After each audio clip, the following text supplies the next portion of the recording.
this is Sver from the HotUtils support team. Today we're going to be looking at the new version 2 template system that is being released this coming week. For now you won't be able to edit the templates from the bot, but you will be able to do the tests and the guild tests from the bot against the templates that you're creating on the site. This is the first view that you get when you go into the editor in the template section. As you can see here are all the pre-made HotUtils templates, the 50 cam and all the legend requirement templates. You can't edit these, but you can copy them and adjust them as you want. Say that I would like to copy and adjust the legend JMK template, I just click it like that. These buttons won't be available, but they are because I'm a system admin. And you can click copy template. This will create a copy of the template in your own guild templates. You can choose a new template key here and you can choose whatever you want. The footer field is an optional text that you can choose to show with the template. And the link is if you have a YouTube video or something similar that you want to link together with the template. However, only the key field is the required one, all of the others are optional. Once you've filled out the ones that you want, you click copy. Now I can find the copied template under my own guild. I can make adjustments to it as I want by going into edit for the template. When you're editing a template you have three different views. You have the command line, the wizard and the advanced view. There are a few subtle differences to them, but as a beginner I suggest using the wizard one the most because it's really easy and straightforward to use. Basically, just as the name suggests, it's a wizard for creating templates. The only downside to it is that you can't create requirements that are in relation to other characters. For that I'd suggest using the advanced editing or the command line. Using the command line is what resembles the previous bot systems the most. Here you just have to enter all the bot commands like you would do on Discord. The advanced view is almost like the wizard combined with the command lines. Here you can create requirements, but there's no real wizard showing you the way on how to do it.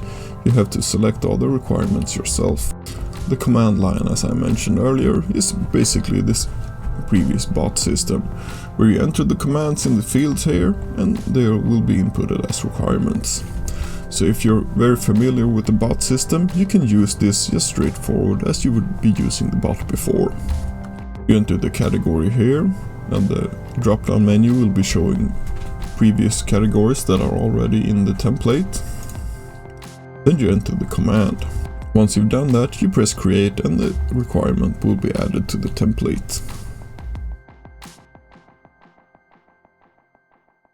You can see here, now I added Darth Revan needs to have over 300 speed. If you're not satisfied with anything you made or you made a mistake, you can simply delete it and create a new one.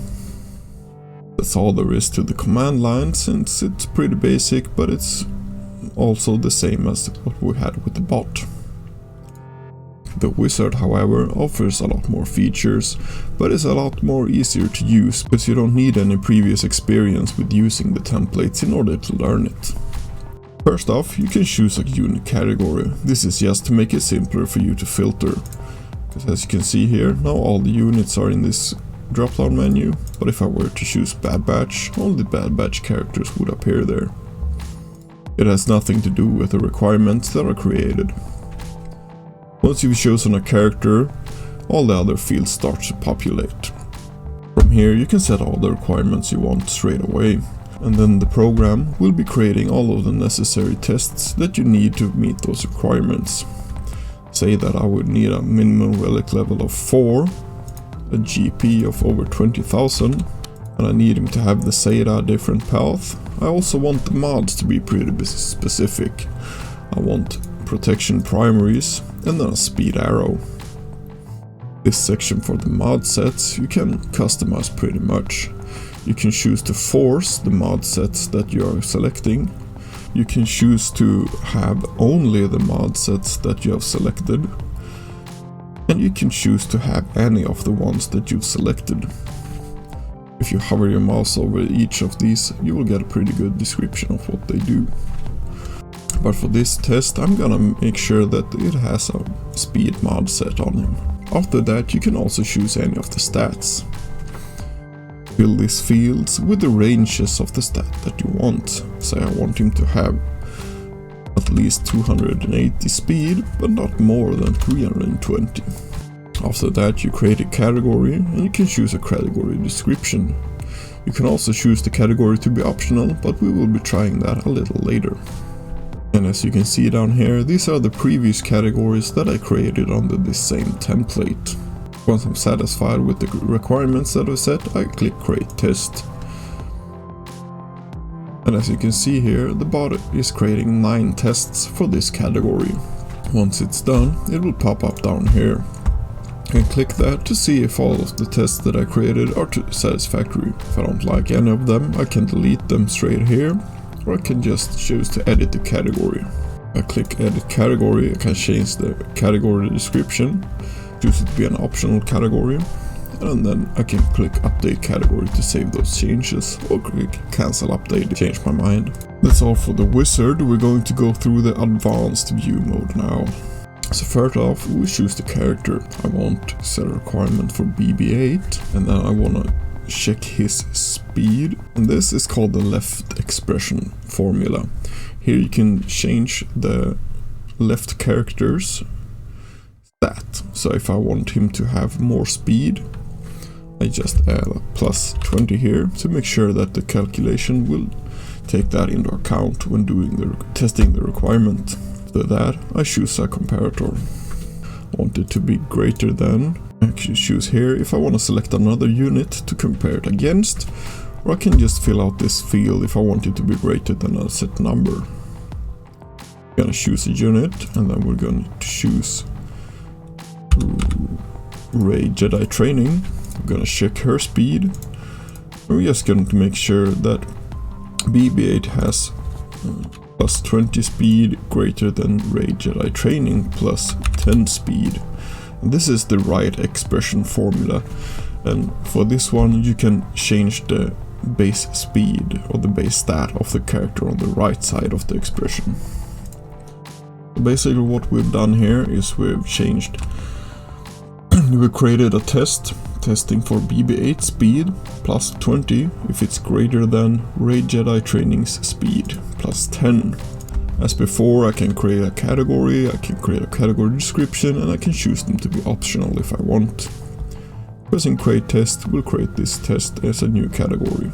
And as you can see here, we got the BB8 category here with all of the test that we wanted to create. Next up, we're going to make a new template and test out the optional features. I go back to the editor screen and choose new template. When you create a template, it looks pretty much as copying another template. Choose a template key, which is the only required field. You choose to create a description, a footer, or enter a link as well. When I'm satisfied, I click create. So I'm going to talk a little about the optional requirements and the alternate categories. I've set up here a test for BB8 with some optional requirements and then an alternate category to that. So what happens is that I created the test for BB8 and I thought that he needs above 250 speed, but since I don't want him to be too squishy, I also put optional categories that it would be good if he's over 50k health and over 30k protection. And the optional ones will make sure that it will give you a visual indicator if you've met those targets, but it won't give you a fail on the test if you don't meet them. So it's really good for territory wars counters and stuff like that when you need to meet specific targets, but it's optional and good if you meet some other targets as well. And then the alternate categories, that is made for things like the 50 can template, where you can have an echo fast build or an echo slow build. And here I've just made an alternate category that will show you BB8 fast build and a BB8 tanky build. So The main category, the main test, is the BB-8 one, and it has speed, BB-8 speed plus 30, has to be over 250, and then there are two optional ones, that is health and his protection has to be over 50 and 30k. Then the alternate category is the BB-8 tanky one, and in order to set that one as alternate, you create both the categories in the same template, and then you hit edit category on the alternate one, and then you choose alternate here, and then you choose the category that you want it to be alternate to, and then you hit update category. So now that we've set those up, we're gonna see how it looks when we execute them. Gonna test it against my guild. As you can see here, there's only the BB-8 test because the BB-8 tanky one is an alternate to it, so we can't run that just by itself because it will check it as an alternate to the BB-8 main test. And as you can see here, it's running both the tests and showing when you've failed and when you've who's failed it and who's passed it. And if you hover your mouse over the red boxes, you can see where the players have failed. As you can see here, my alt, he has less than 50k protection and less than 70k health for the tanky build, but he passed the speedy regular build. And if we choose to rotate the table, we can expand the rows. We can even see which of these conditions that they met. And if you see my alt here, he passed the regular BB-8 test because he had over 250 speed, but he did not have over 50k health on BB-8, but he still passed the test because that's just an optional requirement. Same goes for the second test here. Only players that had protection and health above 50k, above 50 and 70k would pass the test. You can scroll down the list here and you can see everyone what requirements they are meeting, and yeah, it's a really good way to be able to check your guild for certain builds. That's it for the template tutorial today. I hope you liked the new tools, and if there's anything you want to know, let us know on Discord, and have a great day everyone.